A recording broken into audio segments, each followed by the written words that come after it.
नमस्कार, आप सभी का एक बार फिर से स्वागत है हमारे चैनल भक्ति ज्ञान में।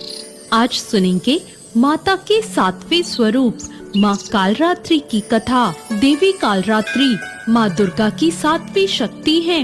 नवरात्र के 7वें दिन माँ कालरात्रि की पूजा का विधान है। देवी कालरात्रि को काली, महाकाली, भद्रकाली, भैरवी, रुद्रणी, चामुंडा, चंडी और दुर्गा जैसे नामों से जाना जाता है। माँ कालरात्रि की उपासना करने से नकारात्मक ऊर्जाओं का नाश होता है। ऐसा कहा जाता है कि देवी कालरात्रि का नाम लेने से ही राक्षस, भूत, प्रेत और पिशाच पलायन कर जाते हैं। माँ कालरात्रि की उपासना करने से ग्रह बाधा से भी छुटकारा मिलता है। माँ की आराधना करना भक्तों को शुभ फल देता है, इसलिए इन्हें शुभंकरी भी कहा जाता है। माँ कालरात्रि माँ दुर्गा के 9वें स्वरूप में 7वीं शक्ति है। इनका रंग कृष्ण वर्ण का है और उन्हें काला रंग अत्यंत प्रिय है। इसी कारण उन्हें कालरात्रि कहा जाता है। माँ कालरात्रि की 4 भुजाएं हैं, जिसमें बाएं हाथ की दोनों भुजाओं में कटार और लोहे का कांटा धारण किया हुआ है और दाएं हाथ अभय मुद्रा और वर मुद्रा में है।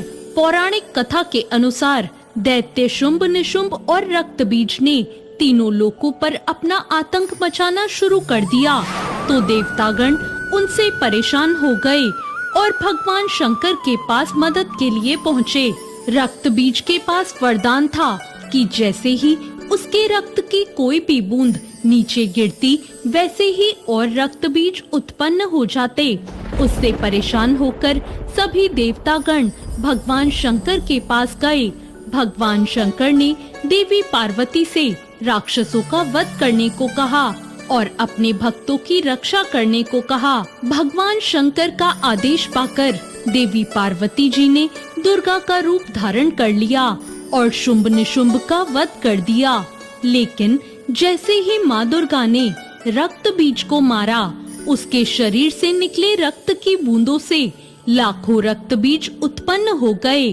तब माँ दुर्गा ने माँ कालरात्रि का रूप ले लिया और माँ कालरात्रि ने इसके बाद रक्त बीज का वध कर दिया और उसके शरीर से निकलने वाले रक्त को अपने मुख में भर लिया। माँ कालरात्रि की पूजा रात्रि में करने का विधान है।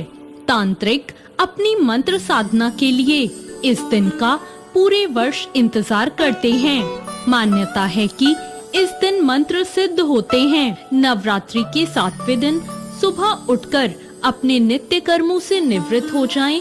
इसके बाद माँ कालरात्रि का ध्यान करें और व्रत करने का संकल्प लें। फिर माँ कालरात्रि की मूर्ति की स्थापना करें और चौकी पर लाल वस्त्र बिछाएं और उसके बाद मूर्ति या तस्वीर स्थापित करें।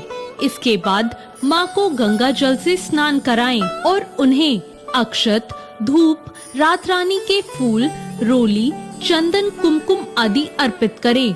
साथ ही माँ कालरात्रि के मंत्रों का जाप करें। माँ को भोग में पान और सुपारी चढ़ाएं। इस दिन माँ की पूजा करते समय उन्हें गुड़ का भोग लगाएं। माँ कालरात्रि को गुड़ बेहद प्रिय है। भोग लगाने के बाद घी के दीपक और कपूर से माँ की आरती करें और प्रसाद सभी में वितरण करें। माँ कालरात्रि की पूजा का मंत्र है, या देवी सर्वभूतेषु माँ कालरात्रि रूपेण संस्थिता, नमस्तस्यै नमस्तस्यै नमस्तस्यै नमो नमः। दूसरा मंत्र ओम कालरात्रि देव्ये नमः और तीसरा मंत्र ओम ऐं ह्रीं क्लीं चामुंडाय विच्चय। इन मंत्रों से माँ कालरात्रि का पूजन करें। तो ये थी माँ कालरात्रि की कथा। आपको ये कथा कैसी लगी कमेंट करके जरूर बताएं और साथ ही मेरे चैनल भक्ति ज्ञान को सब्सक्राइब